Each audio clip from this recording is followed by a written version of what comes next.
जंगल में अभी जोरदार बारिश शुरू है। लाडो के दोनों बेटे खिड़की से बाहर बारिश को देख रहे थे। तभी अचानक जोर से बिजली गिरने की आवाज़ आती है। बच्चे आवाज़ से डर जाते हैं और अपनी माँ के पास आ जाते हैं। डरो मत बच्चों, मैं हूँ ना तुम्हारे साथ में। माँ, ये इतनी ज़ोर से आवाज़, आसमान में क्या चमक रहा था और उसकी आवाज़ भी कितनी ज़्यादा तेज़ थी। बच्चों, वह बिजली गिरने की आवाज़ थी। जब आसमान में बादल जोर से एक दूसरे से टकराते हैं तब ऐसी आवाज़ आती है। लेकिन हमें इस आवाज़ से बहुत डर लग रहा है। डरो मत बच्चों, इससे हमें कुछ भी नहीं होगा। बस तुम बाहर मत जाना। माँ पापा कब आएंगे? और बच्चों, पापा हमारे लिए बाहर गए हैं, वो आते होंगे, तुम चिंता मत करो। बहुत देर हो गई है, आप अभी तक घर नहीं आए। लाडो अपने बच्चों को जैसे तैसे करके समझा रही थी। 2 दिन से लगातार तेज बारिश शुरू है। पता नहीं यह बारिश कब रुकेगी। मैंने घर में जो आना जमा कर रखा था, अब बारिश रुक जाएगी तभी मैं बाहर खाने के लिए जा पाऊंगी। छत से पानी टपक रहा है। अरे, कल रात तक ये छत से पानी तो नहीं टपक रहा था। लगता है तेज बारिश की वजह से ऐसा हो रहा है। लाडू छत की तरफ देख रही थी। तभी अचानक घुसली की आधी छटने के गिर जाती हैं। गिरते ही बारिश का सारा पानी सीधे घुसने में होने लगता है। लाडो एक सेकंड का भी वक्त हुए बताते हुए बच्चों को लेकर घोंसले से बाहर आ जाती हैं। जैसे ही लाडो चिड़िया अपने बच्चों को लेकर घोंसले से बाहर आ जाती हैं, वैसे ही आराम से गिर जाता है। लेकिन कोई भी उसकी मदद करने के लिए बाहर नहीं आया। और यह कैसी आवाज़ थी? जैसे ही कानों अपनी खिड़की से बाहर जाकर देखा, उसने देखा कि लाडो का घोंसला नीचे ज़मीन पर गिर गया है और लाडो अपने दोनों बच्चों को लेकर नीचे एक पेड़ की टहनी पर बैठी हुई है। अरे, ये कैसे हो गया? लगता है तेज बारिश की वजह से लाडो का घोंसला टूट गया। मुझे लाकर उसकी मदद करनी होगी। गौरी कभी भी यह सब खिड़की से देख रही थी। उसे अपना घोंसला पहले ही पक्का कर लेना चाहिए था। गौरी, तुम ऐसा कैसे बोल सकती हो? बारिश तो कभी भी आ सकती है। वह हमारे हाथ में नहीं है। कभी भी किसी के भी साथ ऐसा हो सकता है। हमारे साथ भी, क्या तुम्हें याद है जब हमारा घर नहीं था और तेज बारिश हो रही थी? हम लाडो से मदद मांगने के लिए उसके घर गए थे।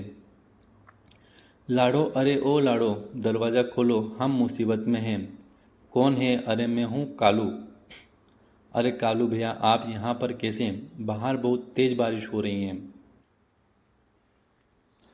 हमारे घोंसले में बहुत पानी आ रहा है। क्या तुम बारिश रुकने तक हमें तुम्हारे घर में पनाह दोगी? हाँ कालू भैया, अंदर चली गई थी। और तब तो तुमने कुछ भी नहीं कहा। आज जब हमें उसकी मदद करने का मौका मिल रहा है तो तुम मुझे मना कर रही हो। हटो, मुझे जाने दो। मेरी तो कोई सुनता भी नहीं है। उसे अंदर लेकर इस घर को भी आप गिरा दोगे। ओ माँ, मर गई रे। मेरे हाथ पैर तो बहुत दर्द कर रहे हैं। मैं तो चली सोने। टुग्गू बेटा, आओ मेरे पास। आज तुम अपने माँ के पास सो गए, पापा के पास नहीं सो गए। हाँ मम्मी, मैं तुम्हारे पास ही सोऊंगा। गौरी, तुम मेरी मदद ना करके ठीक नहीं कर रही। अरे लाडो, यह कैसे हो गया? तुम सब ठीक तो हो ना? क्या बताओ। बुलबुल, अरे ओ बुलबुल, जल्दी से दरवाज़ा खोलो। बुलबुल चिड़िया जानबूझकर बिना घोंसले का दरवाज़ा खोलते हुए खिड़की से ही लाडो से बात करती हैं। क्या है लाडो? लाडो सारी बात बुलबुल को बता देती हैं। इसकी तबीयत खराब है। अगर मेरे तुम सबको अंदर ले लिया तो इनकी बीमारी तुम सबको लग जाएगी। इसलिए तुम कोई और घर देख लो। तुम्हें तुम्हें एक काम क्यों नहीं करती? तुम जाओ चिड़िया के घर चली जाओ और वह तुम्हारी मदद जरूर करेगा। ठीक है, लाडो और उसका परिवार वहाँ से निकलकर रानू के घोंसले के पास आ जाते हैं। रानू भी बीमार का झूठा बहाना बनाकर लाडो को मीनू मौसी के यहाँ पर जाने के लिए कहती हैं। बेचारा लाडो का परिवार बारिश में भीगते हुए मीनू मौसी के घोंसले के पास आ जाता है। लाडो दरवाज़ा खटखटाती हैं, लेकिन मीनू मौसी सुनकर भी अनसुना कर देती हैं।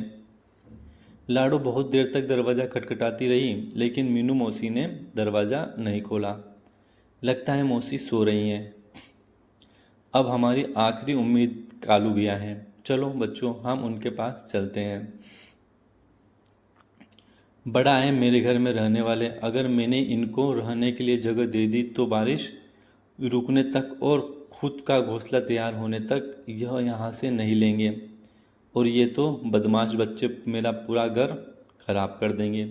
अच्छा हुआ मैंने दरवाज़ा नहीं खोला। सारे वहाँ से निकलकर कालू के घर के पास आ जाते हैं। जी जल्दी से दरवाज़ा खोलिए, हम सब मुसीबत में हैं।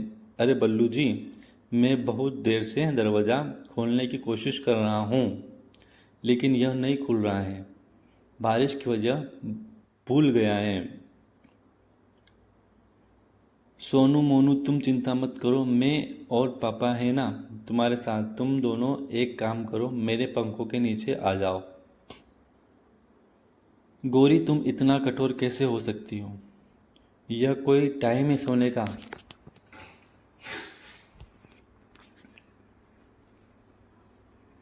बाहर लाडो और उसका परिवार मुसीबत में है। वह भीग रहे हैं और तुम हो कि कंबल ओढ़कर सो रही हो। उठो और दरवाज़ा खोलने में मेरी मदद करो।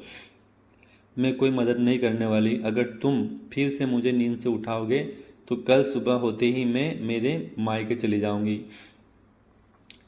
कालू मन ही मन बात कर रहा था, अब मैं क्या करूं? लाडो ने उसे समय मेरी मदद की थी, लेकिन अब जब मेरा उसे मदद करने का समय आ गया है तो मैं उसकी मदद नहीं कर पा रहा हूँ। तभी अचानक जोर से बिजली गिरने की आवाज़ आती है और उसके भी घोंसले की छत नीचे गिर जाती है। कालू कुआ घुसने के बाहर गिर जाता है। गोरी, डुग्गू, लाडो, बल्लू और सोनू मोनू यह सब देख रहे थे और फंसे हुए गोरी और डुग्गू को निकालने की कोशिश करते हैं। जैसे तैसे करके वह दोनों को बाहर निकाल लेते हैं। गोरी और डुग्गू को गहरी चोट आई थी। गोरी को अपने लिए पछतावा हो रहा था। गोरी रोने लगी, लाडो मुझे माफ़ कर दो। जब तुम्हारा घोंसला गिर गया था तब मैं बहुत हंसी थी। शायद इसी वजह से ऊपर वाले ने मुझे यही सज़ा दे दी। बाहर आ जाती हैं।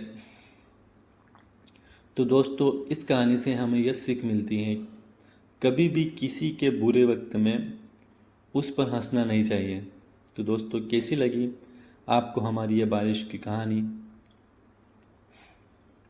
हमें कमेंट्स में ज़रूर बताना, और स्टोरी अच्छी लगे तो लाइक और शेयर ज़रूर कर देना।